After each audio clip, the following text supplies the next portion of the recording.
ராகேலுக்கு பிள்ளையில்லாத போது யாரை தன் கணவருக்கு? பில்காளை. லேயாள் தன் வேலைக்காரி யாரை கொடுத்தாள்? சில்பாளை. ராகேல் லாபான் வீட்டிலிருந்து எதை திருடினாள்? சுரூபங்களை, சிலைகளை. யாக்கோபும் லாபானும் செய்த உடன்படிக்கைக்கு சாட்சி. தர்க்கவியல், கலையர்.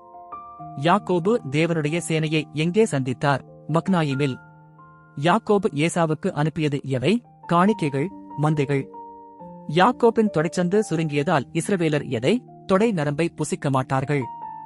யாக்கோபின் மகளின் பெயர் என்ன? தீனாள். தேவன் யாக்கோபை எங்கே போகச் சொன்னார்? பெத்தேலுக்கு. ராகேல் எங்கே அடக்கம் செய்யப்பட்டாள்? பெத்லகேம் வழியில். ஆபிரகாமின் வயது என்ன? 175 ஆண்டுகள்.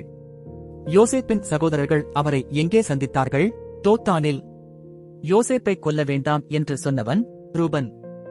யோசேப்பை விற்கலாம் என்று ஆலோசனை சொன்னவன் யூதா. யோசேப்பின் அங்கியை எதிர் இரத்தத்தில் தோய்த்தார்கள்? வெள்ளாட்டுக்குட்டியின் இரத்தத்தில். யோசேப்பை விலைக்கு வாங்கிய போத்திபார் யார்? அகம்படி நாயகன்.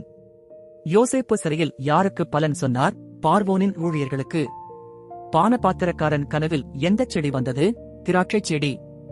சுயம்பாகியின் கனவில் தலைமேல் என்ன இருந்தது? 3 கூடைகள். பார்வோன் கனவை யோசேப்புக்கு நினைவுபடுத்தியது யார்? பானபாத்திரக்காரன். பார்வோன் யோசேப்பை எதன் மேல் ஏற்றினான்? 2ஆம் ரதத்தின் மேல். யோசேப்பு தானியத்தை எங்கே சேமித்து வைத்தார்? களஞ்சியங்களில். யோசேப்பின் சகோதரர்கள் யோசேப்பை பார்த்தபோது என்ன? அடையாளம் தெரியவில்லை. யோசேப்பு தன் சகோதரர்களின் சாக்குகளில் எதை? தானியமும் வெள்ளியும். பென்யமீன் வராவிட்டால் நான் உத்தரவாதி என்றவன் யூதா. யோசேப்பின் சகோதரர்கள் விருந்தில் எப்படி அமர்ந்தார்கள்? வயது வரிசைப்படி. யோசேப்பு தன் சகோதரர்களுக்கு எத்தனை முறை? 2 முறை.